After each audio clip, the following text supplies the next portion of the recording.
We honor, acknowledge, and respect that many of us are located on the traditional unceded territories of many Indigenous peoples of Canada.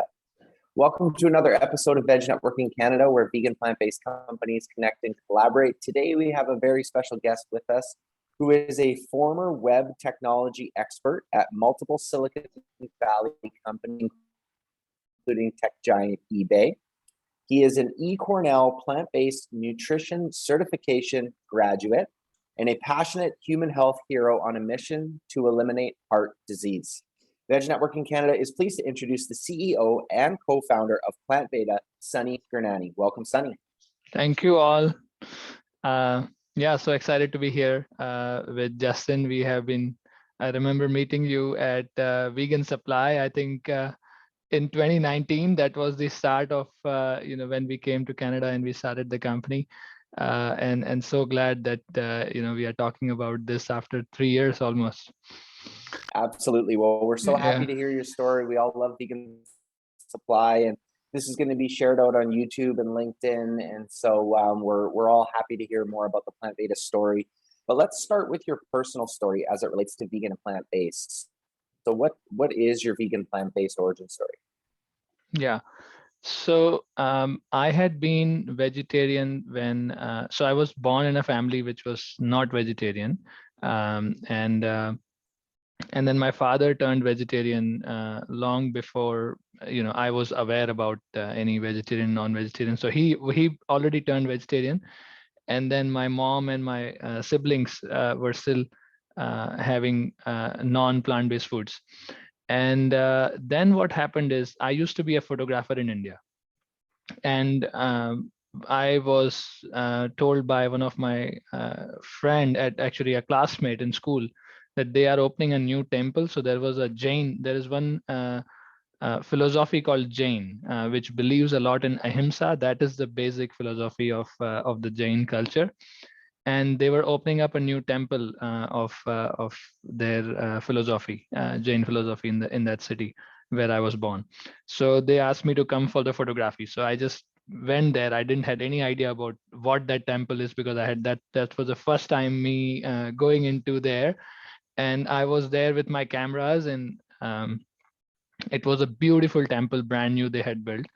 And they started an auction there. So there were families kind of participating in the auction. It started from, let's say 500, it went all the way to 350,000. And I was wondering, what is this about? Because that was actually first time in my life participating in auction as well. I was very young. And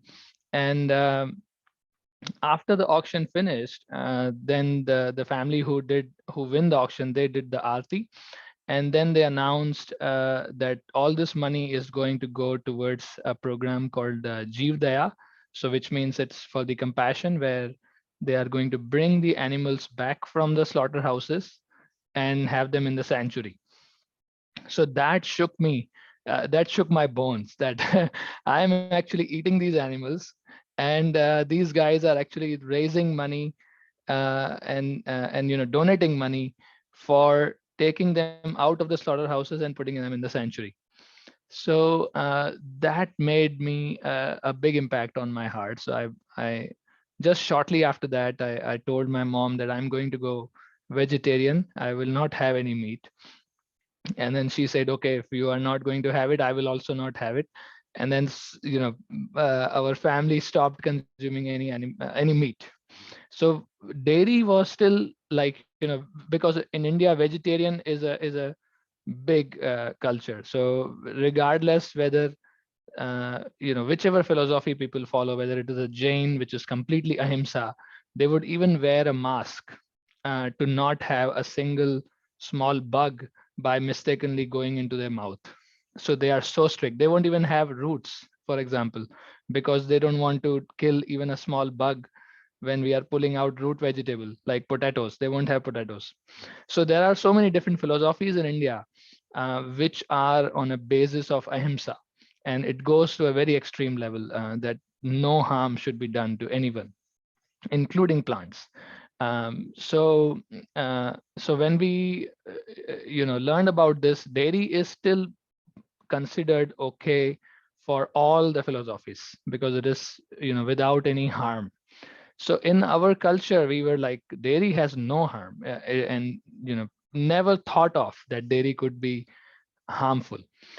So fast forward in let's say 5 to 10 years after that, when I was in US, I came to US to do my master's in computer science, and a few years after that got married, and then we were expecting our first baby.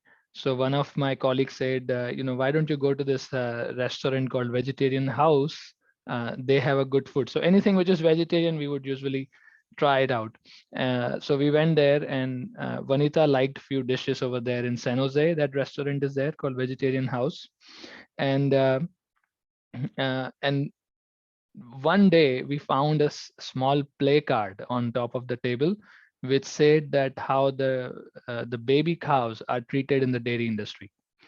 So I was like, there is a cruelty in dairy industry, because again, coming from the philosophy from India, where dairy was like actually part of all these different ahimsa philosophies. It was a bit surprising that dairy could be causing any harm to the animals.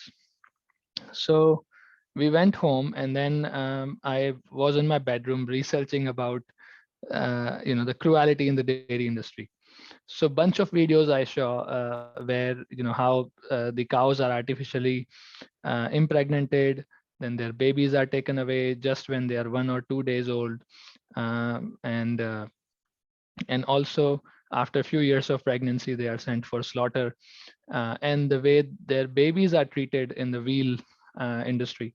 And finally, one video which I saw there, which completely just I woke up from there and changed my mind, was what happens is in a like around 10% of the cows, because they constantly impregnate the cows. Many times when they decide that okay, this cow is not producing enough milk, let's send her for the meat, that cow is also pregnant. And what they were showing in that video is they found the cow is pregnant when they were slaughtering. So they actually cut open her stomach and take out the baby, and they are killing the baby as well and the cow, both. They are slaughtering both in front of each other. And that just was so painful for me to see, because we were expecting the baby as well. So there was a baby in Vanita's tummy, and we could relate to it, that how much difficult it is for that to happen.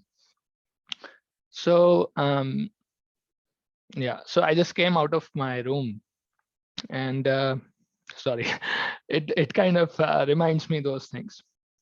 Um, yeah, so I just came out of my room and told my mom and my wife that, hey, um, from tomorrow I'm going to be vegan. And my mom started crying. She was like, no, it is not possible for you to survive, because milk is an essential. And she knew that I had been vegetarian before, for the ethical reasons. So she said, you can't just stop everything and become a monk. One day you will say that you want to go to Himalayas and be monk. uh, and then she was like, no, don't do that, don't do that. Then I said, no, there are enough people, looks like, who are vegan, so I'll survive. And this was in 2012. So my wife asked, how will you have chai tomorrow? So that was a question, because that's how I'd start my day, is to have a cup of chai in the morning. So I went back to the computer and tried to find vegan chai recipes, and found that some people are using soy milk, and we had tried soy milk for making some cereals before. So I said, yeah, there is soy milk we had tried before. Let me go and grab some soy milk, and tomorrow I'll have the chai made out of soy milk. So that's how all I became vegan, and that's how the journey started. And because Vanita was expecting, we were almost at the 8th, 9th month of pregnancy. We didn't want it to make her change at that time. But when the baby was out, then Vanita decided to be vegan as well, and even our kids are vegan. So so what happened is, after that, my colleagues at the tech industry, when I used to go back, I was very passionate. This is what happens, I think, when somebody becomes vegan for the first time. They are like, out of the world. They are like, how come this even happened? How come we don't know about this? Oh, look at that. That is what is happening to the animals. That is what is happening to the environment, and so on. So I was so passionate, and I started doing talks in the office, like the lunch and learn kind of ones, where I would bring in the vegan food and share the knowledge with everyone.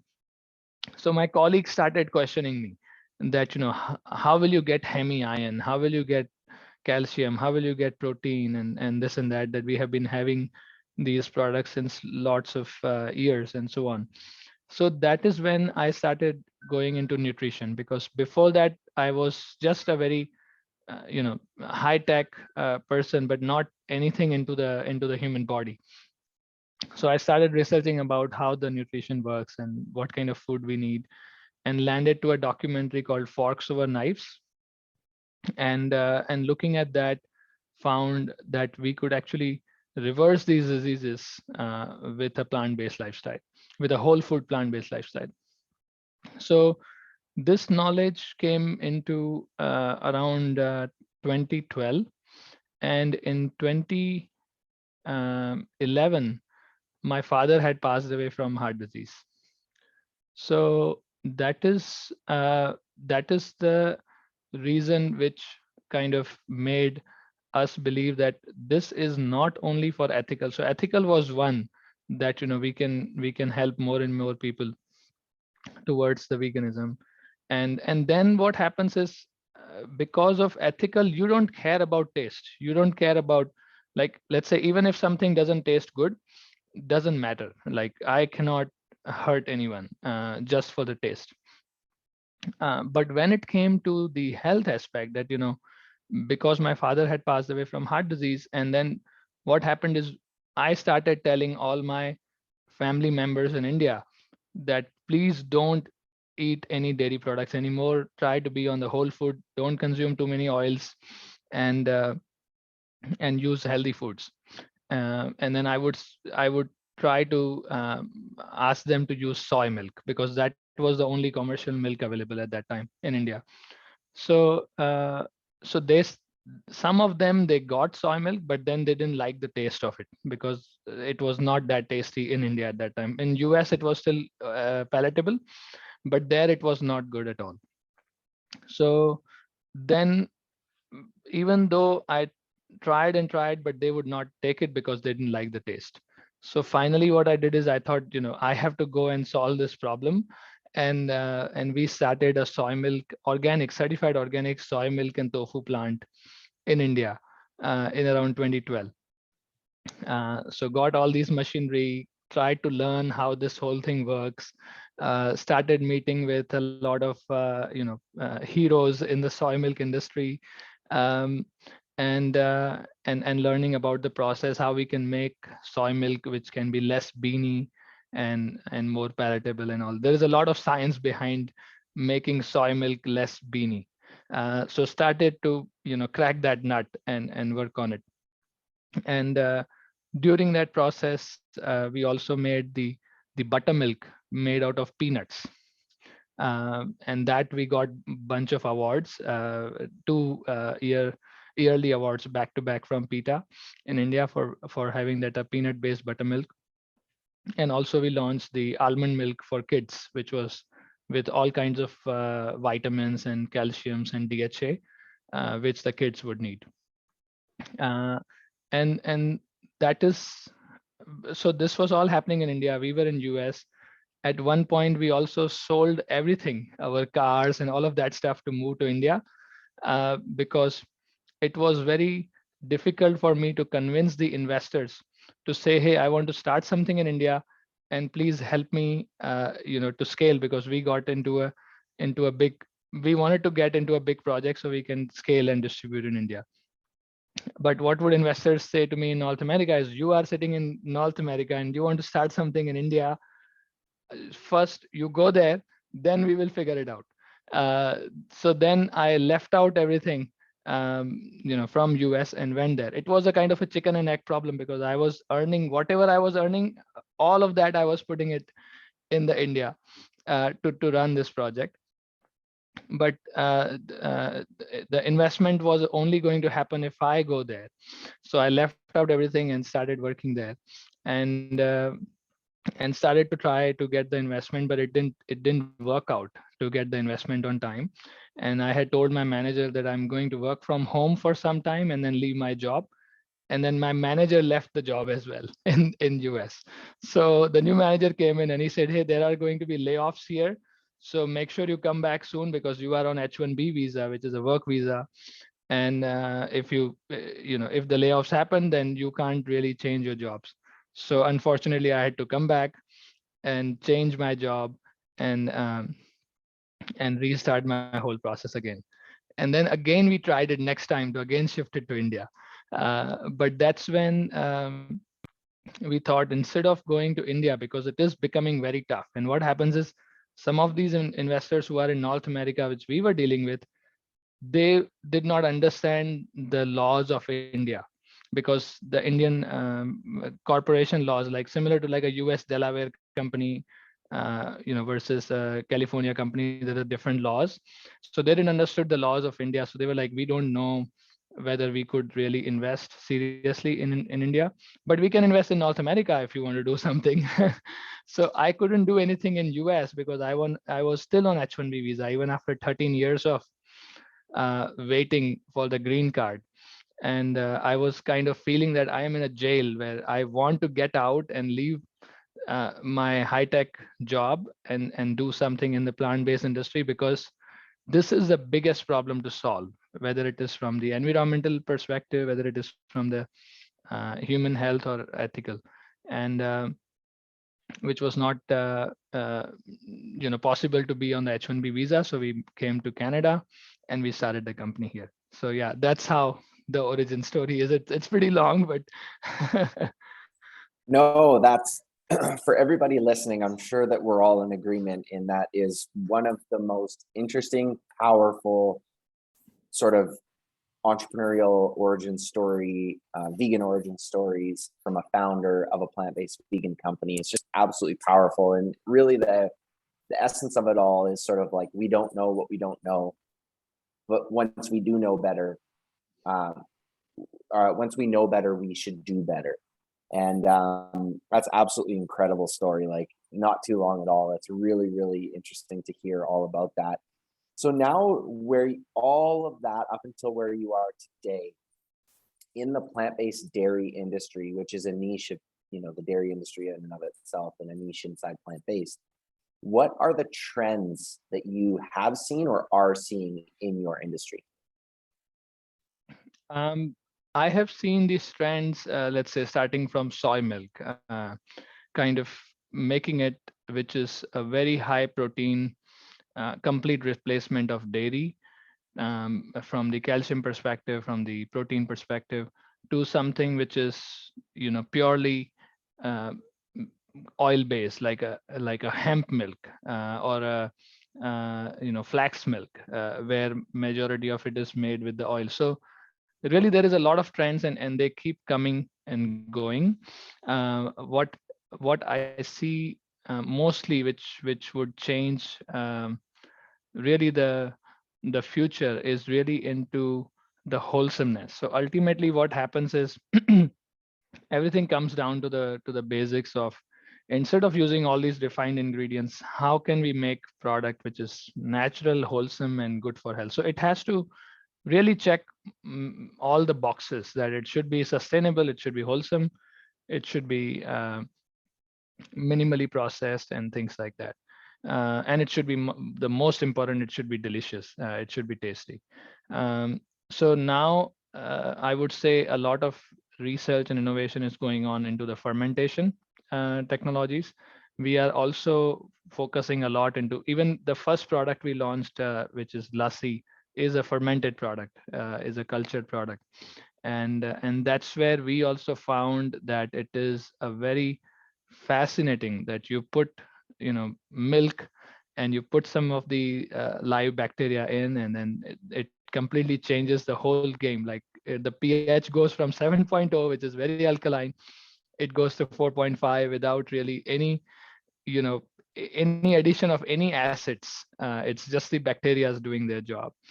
The way they give the body to the product, the texture and also the taste differs a lot depending on the temperature we give to these bacteria, the environment, and also the choice of the bacteria as well, even the sugar content we give to the bacteria. So it's a lot of nuances which happens.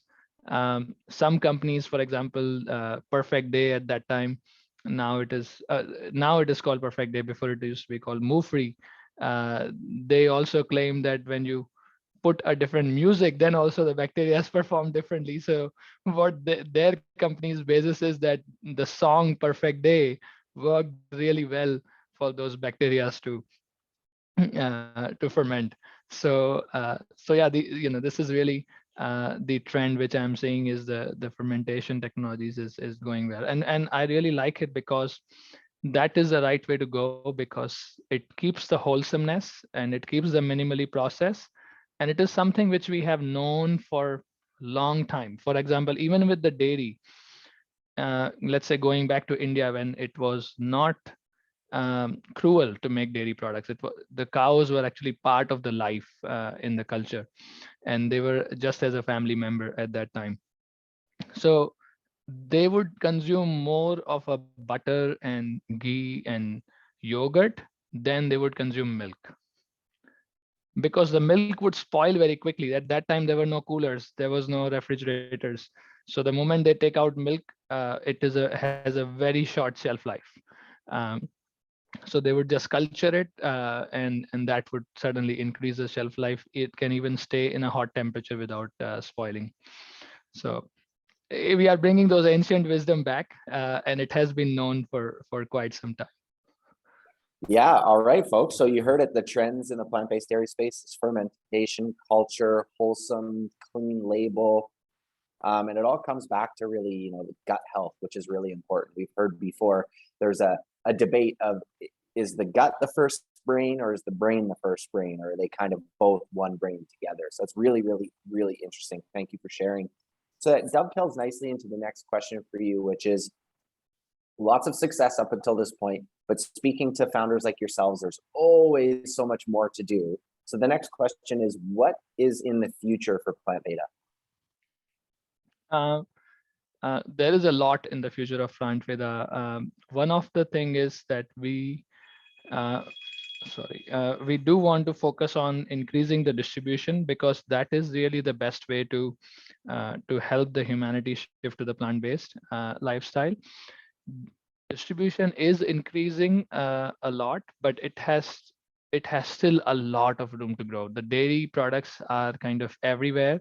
Whether we look into our pizzas, whether we look into our even like crackers and cookies, it is very hard to find the alternatives in them. So there is a lot of opportunity where we can shift all these products which are there in the market to plant-based, and really many of the people won't even realize that it has changed. For example, if your cookies change from a dairy-based skim milk powder to a oat milk powder, or to a almond milk powder, it won't really make a taste difference because it's a to the whole recipe it is a short amount. But if we combine the amount of usage of these products it's humongous. So there is a lot of space in the industry to grow over there. And then another future aspect of Plant Veda is to innovate into the new product categories. The way the there were two ways we could have looked into expanding Plant Veda. One way could have been is we could have been like a uh, brand and maybe a product developer, and then giving it to contract packers to pack our products. And other way is to build our own capacity and to build our own processing. So what we chose is that we should build our own production so that we can keep on innovating the new products. not only we can do it for ourselves, but we can also help other plant-based brands to expand into the market as well, because it is very important that we have a hold of these products being made, so we can keep on innovating. um, we have done both before. We have done contract packing, and we have also done our own production. But we always find that when something is in our hand, we can go in the middle of the night and start the machine and crank out a new product or change the recipe. But it is very difficult to change everything, when we are going with a co-packing. Yeah. Very, very interesting. And you make a good point about how in the last 2, 3-ish years, I guess, we've seen how common it is to go to your regular old fast food joint and have a plant-based burger or something like that. And you bring up a really good point, because yeah, there is so much room to go to those places and have the cheese be dairy free, or that ice cream or whatever it is. Yeah. So there's just so much opportunity from that end. And then as well, just those little nagging dairy based ingredients in bread, cookies, and all these different things. So Exactly. really, really, really fascinating. Lots of opportunity for sure. And we've had other founders talk about that same sort of working with a co-packer and how it limits the control that you desire in your business to innovate. And the innovation is the most exciting part of these amazing businesses like Plant Veda. So that's great. So the next question is always prefaced by saying there's no right or wrong answers here, but does Plant Veda support any charities? Yeah, we do. We are a 1% for the planet company. So 1% of all the revenues goes to charities, and we choose into a group of charities which we go. So one of the big program which we recently started is the plastic neutral. So what we do is we support the foundations, and actually it goes away all the way down to the actual people who collect the plastic, and then get to recycle. So what we understand is that many of the plastics, for example, it also happened here in Canada, is juice cartons had a return it depot fee attached to it, but not the milk carton, for example. So if you would see somebody coming into your home and taking away the juice cartons, they wouldn't touch the milk cartons because they would like, I won't get any money out of it. So why should I bother? So the same thing happens with a lot of different plastics. If it is like in developing countries, it's a totally different system. There is no return it depot from the government, but it's just the recycling companies, they pay it back. So some of the plastics are hard to recycle, so there is no value for those. So they are never taken back from the garbage. So the programs which we support is that regardless of whatever is the plastic, it must be recycled, because when it is recycled, that's when we can have the constant flow of plastic going back into plastic, and happening again and again, instead of going into the waste. So that's what we do. The plastic neutral program, what it does is it supports the plastics which are not having a lot of money for recycling. They actually support those, so that all of the plastics ultimately get recycled.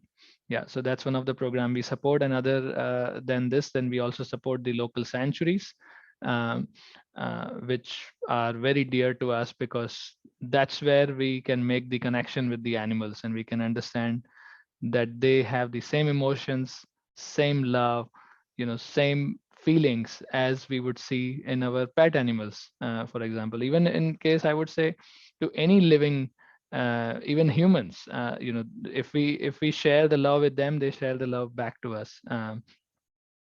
So we love, for example, Happy Herd a lot, and Little Oink Pig Sanctuary, and so on. So that's one. And then the last part is the charities for the food. So as we do the lot of innovation, we also are not afraid of running big batches, because that's where there is a very big difference between running in a lab scale versus running it in a scale up scale. So we keep on doing the scale up scales, and then whatever we make, we donate it to charities, so that way, we can have very healthy and good quality food going to the homes of people as well.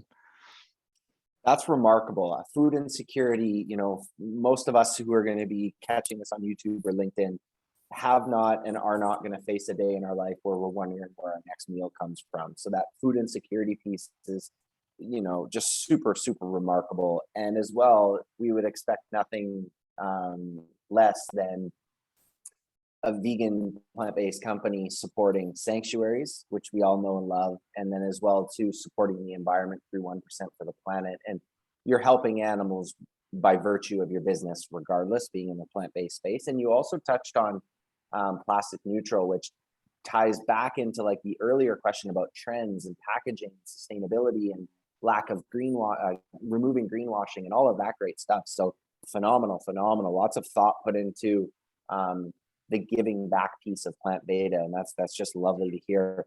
So switching gears to you, I guess, as a leader, a CEO, co-founder of this company, in your journey that you described earlier, which is quite a long time ago to get to where you're at today, are there any books, podcasts, or apps that have helped you in your journey? Yeah, there have been many. There has been the classics, for example, How to Win Friends and Influence People, that I really enjoyed reading. There has been a book from Mahatma Gandhi, The Experiments with Truth, has been very helpful. Good to Grow, and then even China Study. I would say China Study made a huge impact for me, for how much amount of science Dr. T. Colin Campbell went through. It is just amazing the amount of contribution he has done, to kind of help us really understand. That will really be, if somebody really just does nothing but just reads that one book, China Study, I think they would immediately stop having animal products, because there is so much evidence of one of the most scariest disease we have in our humanity is the cancer. And it clearly explains that how much of the cancer is triggered. There is a clear correlation that the cancer is triggered by animal protein, and it is basically reversed using plant protein. So you can really turn on and off the cancer, as Dr. D. Colin Campbell explains. So yeah, so many books. I'm so happy to be in a world where these people have actually lived and contributed. I know, right? What a time to be alive. And Yeah. the interesting thing about having conversations with great founders like yourself, is for someone listening, we don't know, like, again, we don't know what they do or don't know. And this might be the 10th time that they heard about the China Study, but for whatever reason, it may just land this particular time. So thank you for sharing those resources, because they are very, very, very impactful and really centered around truth. So thank you for that. Next question for you, the second and last one today, is maybe it's a local company, maybe it's a company back in India or somewhere else in the globe, but the question is, what are some or one company that inspires you as a leader and that inspires what Plant Veda is searching to do?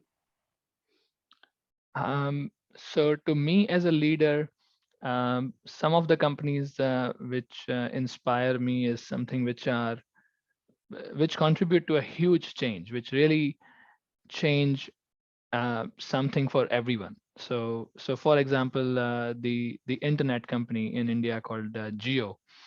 So it was very scarce to get a high speed internet, and that really limits the possibilities for the young kids coming out of the college, all the way to somebody who wants to grow in their skills, and maybe get some Udemy courses, or be a coach online and help.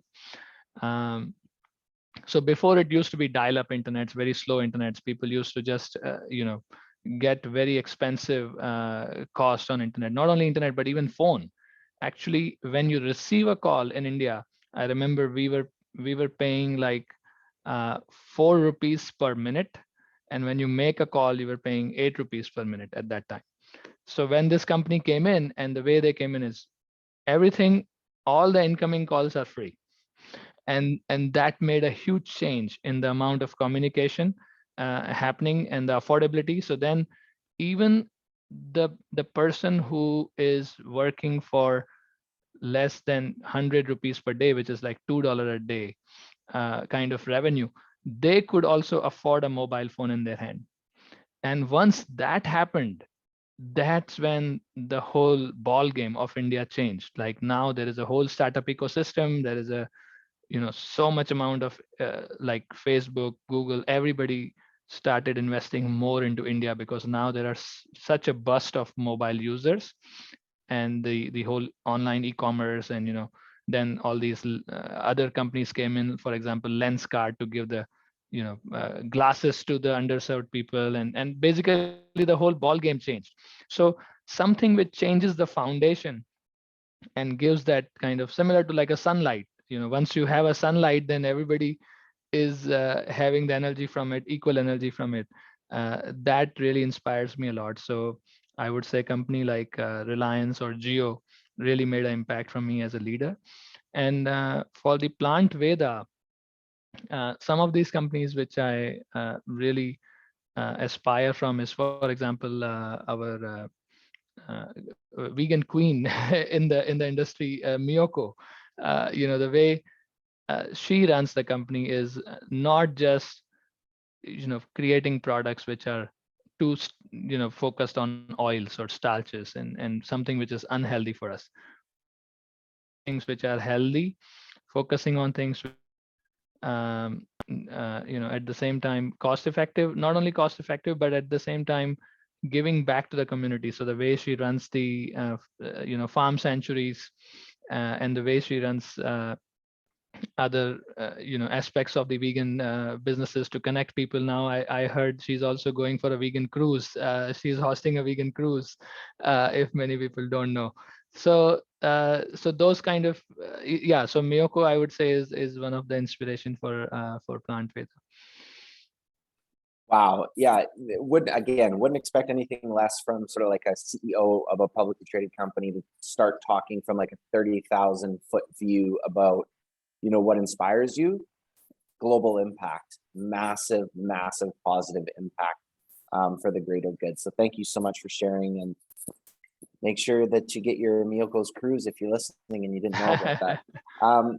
Okay, Sunny, so we're already here at the last conversation starter that we have on our agenda with our founder conversations, and that is one that is centered around advice. And it can be short, it can be long-winded, whatever your style is. Feel free to be modest or not. It's okay. No right or wrong answers. And those listening might be in a position like you were, where you were sort of like an entrepreneur.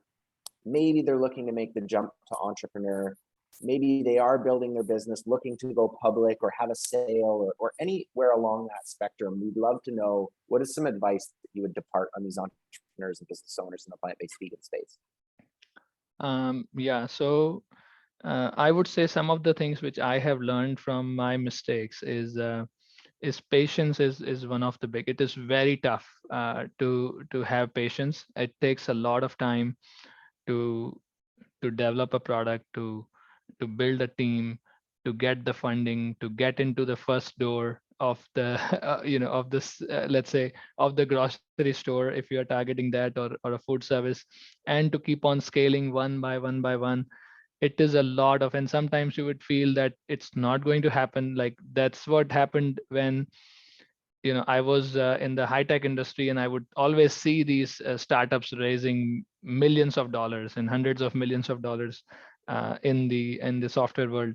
And I was like, that should be so easy, and I should be able to do it. And when I go into it, it was so tough. You make 10 calls and nothing lands, and but you keep trying. And then what happens is, sometimes you feel it is not going to happen, looks like it's not good, and then suddenly, once in a blue moon, you end up into a first investment, and then you end up into the next. And what has happened is, recently we got into public. So really keeping that keeping that faith that someone is there to support you. You are in this world not just because you got here. You were sent here from some mission which you don't know, and you continue to do your part, and something will happen. And ultimately, there is a reason why you are born in this world, and you got the birth as a human being, and you are into targeting this industry or listening to this topic, and you are thinking of getting into a plant-based industry, or you're already on and thinking of scaling. So keep that faith that you are here. There is some reason, and that reason and that mission will take you to achieve your ultimate goal. And then yeah, so that's all I would say, that just keep patience and faith. Well, you who's listening to this, yes, you, Sunny is talking to you, saying that you matter, have patience. I think from what you've said throughout the conversation too, it's sort of that Gary Vaynerchuk patience in the macro, but that real work, hard work and faith, and every day, day-to-day, minute by minute, working through that in the micro. But from a macro level, just understand that the work that you're doing, have the faith, have the patience, and that you do matter, and what you do does matter. So that's absolutely remarkable. Sunny, before we let people know where they can find you on the CSC and OTC and your website and your Instagram, is there anything that might be an announcement or something coming up, or maybe something in the conversation that came up for you? The floor is yours if there's anything that you'd like. I would just add that I have done some mistakes where I have also lost patience. There have been some investors which I was talking with, and they kept on dragging me, and I got dragged, and then I was like, guys, if you don't want to invest, let me know, but don't keep dragging me. And that was my mistake. So yeah, again, coming back to that, I just wanted to add is humbleness and patience has helped a lot to me, I would say. And as long as you keep that faith and keep that patience, that will keep driving you, and people will come back to you and say, yeah, I would like to work with you. So in terms of any announcements, since we are a public company, I can't unfortunately do a lot of announcements before we do to the whole public as a formal news release. So I would say just subscribe to our newsletter on our website, and that way you would be always part of our news release. Yeah. Ooh, perfect. I love that. Leaving us with a cliffhanger. So we'll definitely do, for everybody listening, we'll definitely follow up and get that information out to you of what these news releases, these press releases will be. But for the time being, you can find Plant Veda, again, as a publicly traded company on the CSC. The ticker is MILK, MILK, and the OTC ticker is PLVFF. And as Sunny mentioned, you can go to the website and sign up for their newsletter there. There's more investor information, a tab for you as well there, www.plantveda.com, exactly how it sounds. And Veda is VEDA, plantveda.com. And it's the same handle on Instagram, where you can find out more and look at some delicious products at Plant Veda. Sunny, thank you so much for your precious time today. We know you can't get it back, so thank you for sharing your wisdom as a founder of a great company making a big impact in the world. And everybody else, will catch you again on another episode of Edge Networking Canada. Thank you. Thank you so much. Bye-bye.